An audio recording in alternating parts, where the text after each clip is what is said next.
पिछले 2.5 वर्षों में जब से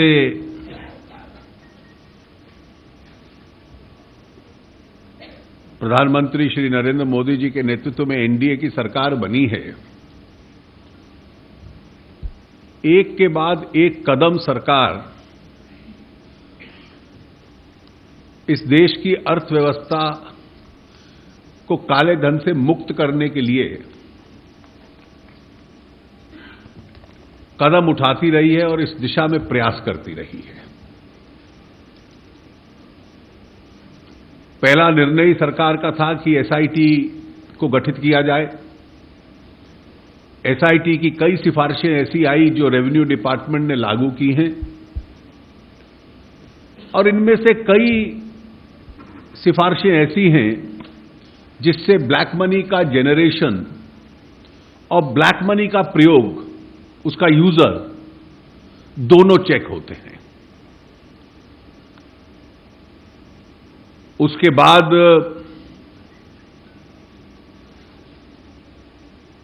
विदेशों में जो काला धन था,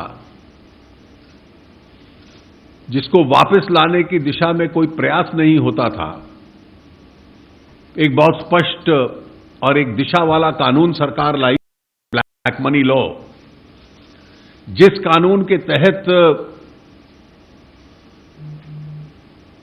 लोगों को एक अवसर दिया गया था कि वो डिस्क्लोजर करें और उस पर एक special rate of high taxation दें 60% का, और काफी मात्रा में लोगों ने डिस्क्लोजर किया। जो इसके बाद भी पकड़े जाते हैं और जिन्होंने डिस्क्लोजर नहीं किया हुआ, उनके खिलाफ बहुत कड़ी कार्रवाई का प्रावधान उस कानून में है। जितने भी केसेस एचएसबीसी के, लिंचनस्टाइन के सरकार के पास आए थे जानकारी में, रेवेन्यू विभाग ने उन सब की इन्वेस्टिगेशंस पूरी की, असेसमेंट्स किए, जहां जहां एविडेंस था वहां क्रिमिनल प्रोसिक्यूशंस लॉन्च किए और वो कार्रवाई चल रही है। बेनामी संपत्ति गैर कानूनी होगी और कॉन्फिस्केट कर ली जाएगी, जब्त कर ली जाएगी, इसका भी कानून सरकार ने बनाया। आईडीएस की स्कीम बहुत अच्छी मात्रा तक सफल रही और एक बड़ी मात्रा में लोगों ने आकर उसके अंदर डिस्क्लोजर किया। और पुरानी योजनाओं की तरह इसमें कोई टैक्सेशन की रियायत नहीं थी। टैक्स के साथ साथ एक पेनल्टी भी थी जो देनी पड़ती थी। लेकिन पिछले कई वर्षों में ये कई चीजें स्पष्ट सामने आई थी जिसमें पैरेलल ब्लैक मनी इकोनॉमी देश में मौजूद है।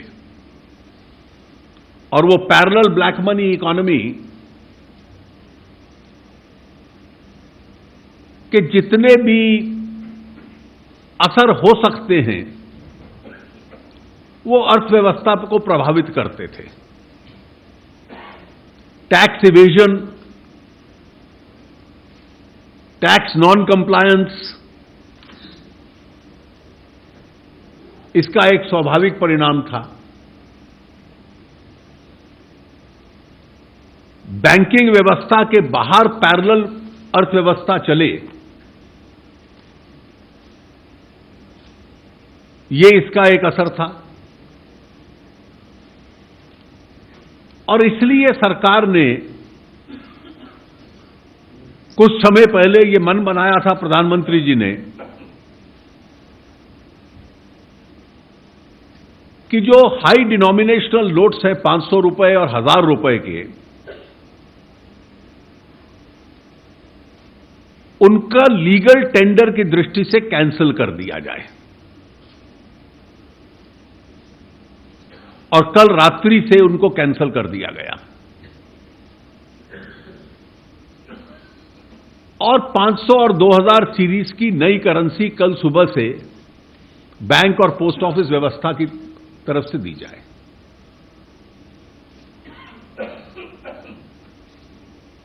इसमें सरकार का स्पष्ट मानना यह है कि इस निर्णय का पूरे समाज में बहुत बड़ी दृष्टि से स्वागत हुआ है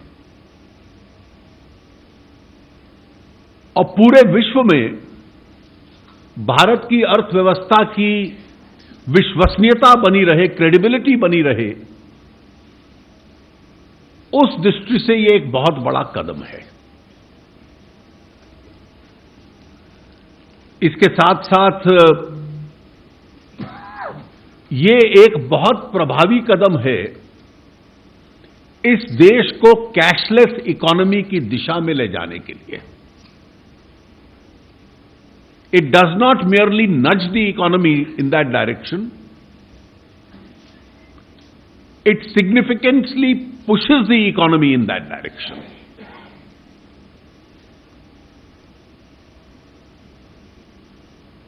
It will give a significant setback to the parallel black money economy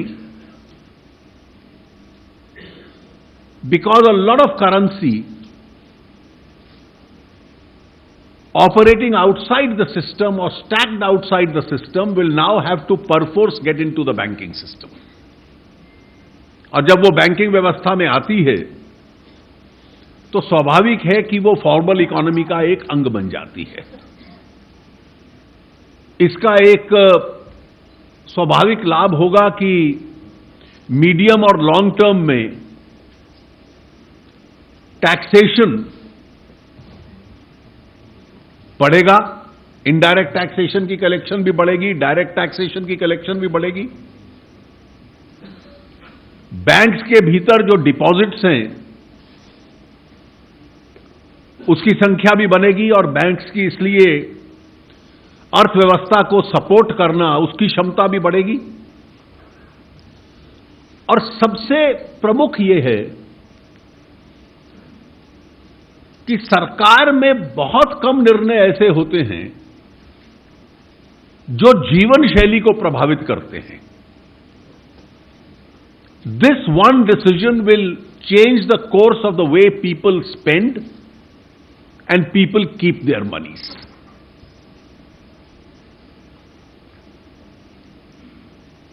It's a very rare decision that a government takes where an honest citizen realizes that it pays to be honest. It's better to be honest. He has the satisfaction of being honest. And the not so honest are left worried. ये एक स्वाभाविक इस निर्णय का एक असर है। ये निर्णय आर्थिक सुधारों की दृष्टि से भी अपने आप में एक बहुत बड़ा इकोनॉमिक रिफॉर्म है, क्योंकि ये देश की फॉर्मल जीडीपी को एक्सपैंड करता है और उसको साफ भी करता है। It expands the GDP, it makes it cleaner also. It pushes revenues, it pushes the GDP, it pushes more money into the banking system.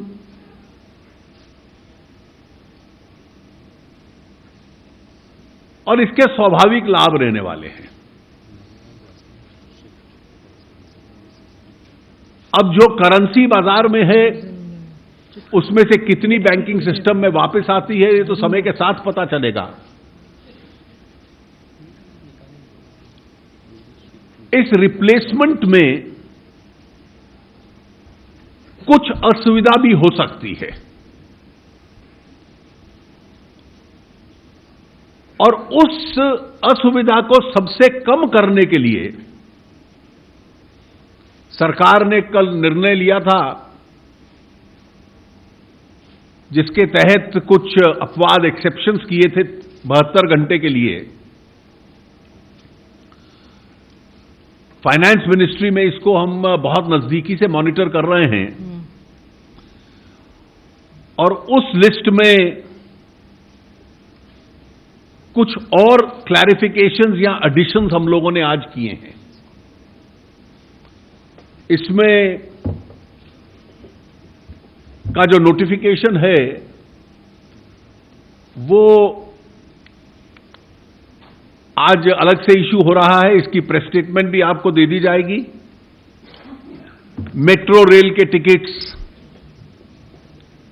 Toll plaza पे ऊपर टोल,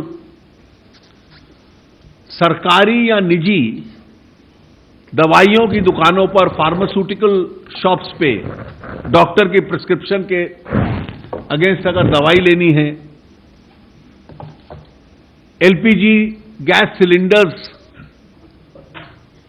की अगर पेमेंट करनी है, रेलवे केटरिंग का भुगतान करना है, या एएसआई मॉन्यूमेंट्स की एंट्री टिकट्स, ये अलग अलग विभागों ने जो जानकारी दी, तो ये वो एडिशंस हैं जो इसमें जोड़ी गई हैं। रिजर्व बैंक के करेंसी चेस्ट के माध्यम से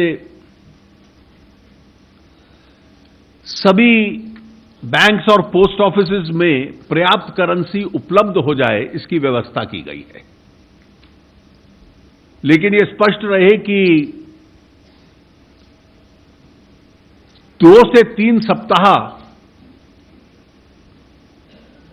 लगेंगे इसकी पूरी एडिक्वेट रिप्लेसमेंट के लिए। इसलिए आरंभ में हमने कुछ सीमाएं बांधी हैं जो कल बताई गई आपको। जैसे और करेंसी बैंकिंग सिस्टम में डिस्ट्रीब्यूट होती है, उन सीमाओं के ऊपर भी उसको एक्सपैंड करने के लिए भी पुनर्विचार साथ साथ होता रहेगा।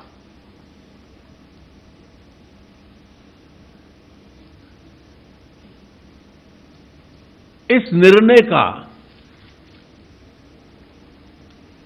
देश की पूरी अर्थव्यवस्था को बहुत अधिक मात्रा में लाभ होगा। It will be a significant advantage. और इसका लाभ केंद्र के साथ साथ राज्य सरकारों को भी होगा। The states also benefit when the kitty of revenue goes up.